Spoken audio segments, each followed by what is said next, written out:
We've all been there. You're in a perfectly good conversation, everything's flowing, and then, bam, it just falls apart. It collapses into frustration or some kind of misunderstanding. Well, in this explainer, we're going to dig into the hidden physics behind why that happens. And I'm telling you, the answer is probably not what you're thinking. So let's just ask it straight up. Why do good conversations go bad? You're talking with someone, a friend, your partner, a colleague, and it's like you just hit a brick wall out of nowhere. What is actually happening in that moment when a real connection just turns into conflict? Okay, so usually we blame it on a handful of things, right? The usual suspects. We think, oh, they just misunderstood what I said. Or, you know what, they must have bad intentions here. Or maybe we blame it on poor listening, or the wrong tone of voice, or just, someone not being able to manage their emotions. These are the classic psychological explanations we all reach for. But what if the real reason has almost nothing to do with any of that? What if the collapse isn't about psychology or what someone meant to do at all, but something way more fundamental, something mechanical? And that brings us to our first big, kind of mind-bending idea. It's not about the words. To really get a handle on this, we need a totally new way of thinking about what communication even is. So check this out. The old model, the one we all kind of use by default, sees conversation as an exchange of meaning. But this new model we're exploring today sees it as an exchange of load. Yeah, load. Think of it less like you're passing notes back and forth and more like you're building a structure together.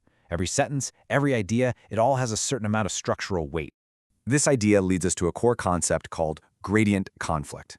It's basically the structural collision that happens when two systems, are trying to manage that conversational load using pathways that are not only incompatible, but are actively working against each other. It's like two architects trying to build a bridge from opposite ends of a canyon using completely different blueprints. The collapse isn't just possible, it's inevitable.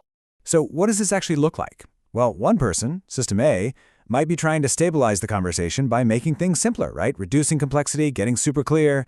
But at the exact same time, the other person, System B, might be trying to stabilize by expanding complexity, or even by using a little ambiguity to keep their options open.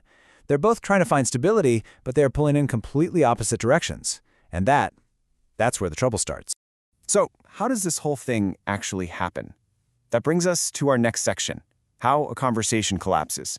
Because a breakdown like this isn't just some random accident. It follows a predictable sequence, almost like a law of physics.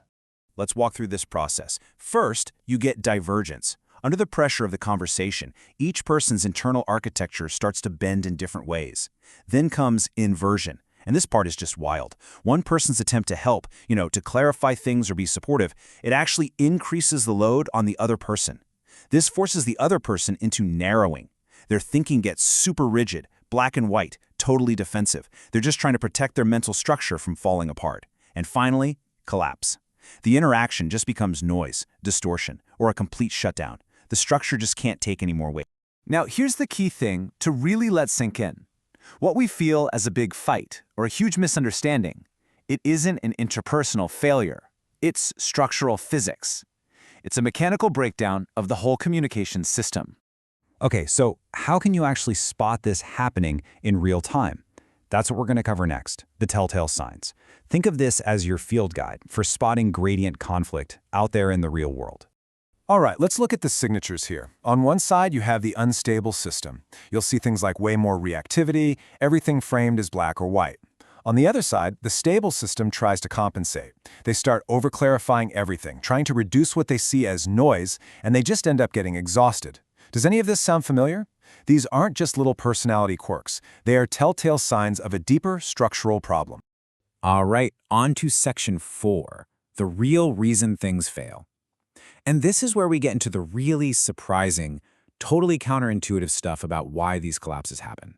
This brings us to probably one of the most powerful ideas in this entire model, and it's captured in this quote. Clarification is load amplification for systems at threshold. Just think about that for a second. The very thing we do to try and fix a broken conversation, trying to clarify, is often the exact thing that adds more structural load and just pushes the whole thing right over the edge. Which leads us to this huge nagging question, right? Why does trying harder to communicate so often feel like it makes everything worse? We've all been there. The more you try to explain yourself, it feels like the deeper the hole you're digging. And the answer is actually really simple, but it's also incredibly profound. It's because both people are solving completely different architectural problems. They aren't on the same page because they're not even trying to build the same thing. And this really says it all. You've got one person who is desperately trying to open up pathways to let more information and connection flow through. But at the same time, the other person's system is working just as hard to seal those pathways off, to prevent overload and protect its own structure.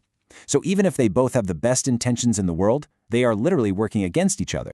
And this, right here, is the final piece of the puzzle. All that stuff we see, the yelling, the shutting down, the weird arguments, that's not the actual problem. It's just the residue. It's the exhaust fumes from the real problem, the gradient, that invisible force directing the flow of load. That's the true cause. By the time you actually see the behavior, the structural collapse has pretty much already happened. So I want to leave you with this question to chew on. The next time you're in a conversation that just starts to feel impossible, and you're tempted to blame the other person or yourself, just stop and ask, what if this isn't personal at all? What if it's just physics?